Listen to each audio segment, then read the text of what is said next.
Mau tanya soal ini.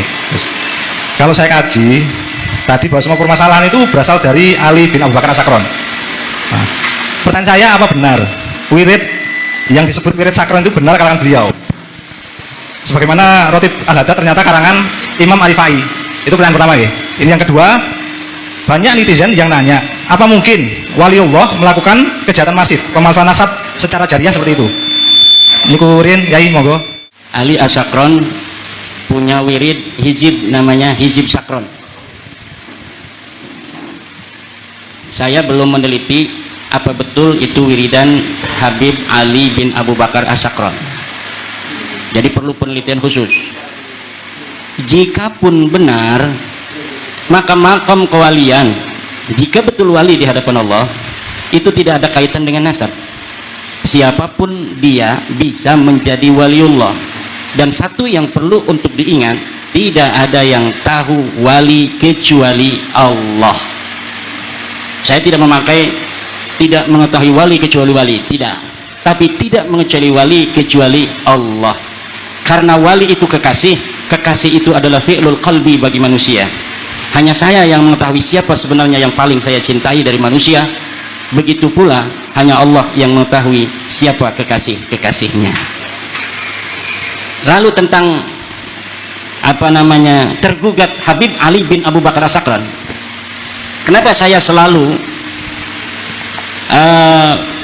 menghilirkan masalah ini kepada Habib Ali bin Abu Bakar As-Sakron? Karena de facto hari ini yang dapat saya baca dari kitab tertua adalah karya Habib Abi Bakar As-Sakron ini, Ali bin Abu Bakar As-Sakron. Benarkah dia karangan Habib Ali bin Abu Bakar As-Sakron? Ini bisa jadi bila diteliti lagi, bisa jadi ini pun tidak ada. Hari ini kitabnya dicetak. Saya pernah melihat sebuah manuskrip, namanya bukan Al-Burqatul Musyiqah tapi Al-Burqatul Munifah. Betulkah dia karangan Habib Ali bin Abu Bakar As-Sakron abad 9, atau karya orang yang iseng-isengan pada abad 14 yang kemudian diberikan nama sebagai karya dari Habib Abu Bakar As-Sakron? Karena ada riwayat di dalam kitab abad 10, Habib Ali bin Abu Bakar As-Sakron menulis sebuah kitab namanya Al-Burqatul Musyiqah atau Al-Burqatul Munifah. Ini bisa jadi hanya orang karena baca di abad 10 atau di abad 11 ada kitab Habib Ali bin Abu Bakar As-Sakron yang pernah memiliki kitab namanya Al-Burqatul Musyiqah, lalu dikarang kitabnya pada abad 14 atas nama kitab yang pernah ada terdeteksi bernama Al-Burqatul Musyiqah.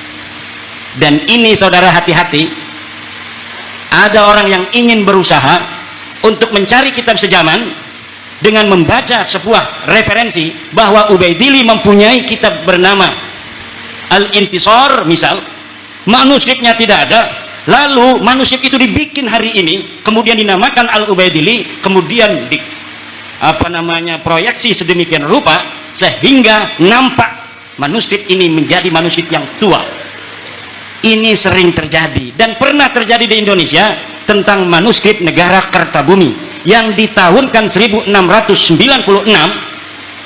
setelah diteliti oleh pakar-pakar filolog, ternyata itu kertas tahun 1960, kertasnya kertas Manila. Ini bisa terjadi. Itu namanya menurut Profesor Menachem Ali adalah DNA naskah, catatan Tuhan yang ada dalam naskah. Ini tidak akan bisa dibohongi, karena kapan dia dicetak dalam kertas itu ada. Apalagi kertas-kertas masa lalu, dalam kertas kalau kita ini kan seperti duit itu ada lambang tahun berapa dia itu dicetak. Dan apabila di dalam kertas ini tidak ada tahun, maka di dalam setiap pabrik itu ada tahun berapa dia mencetak kertas apa, diproduksi berapa lembar, kemudian dijual di daerah mana saja. Itu ada datanya dan gampang untuk diteliti dan ditelusuri. Apalagi nanti di yaumul hisab akan banyak manuskrip-manuskrip palsu di yaumul hisab menumpuk tentang kedustaan-kedustaan yang hari ini diciptakan tentang masa lalu yang tidak pernah terjadi. Wallahu wal muwaffiq ila aqwamit thoriq.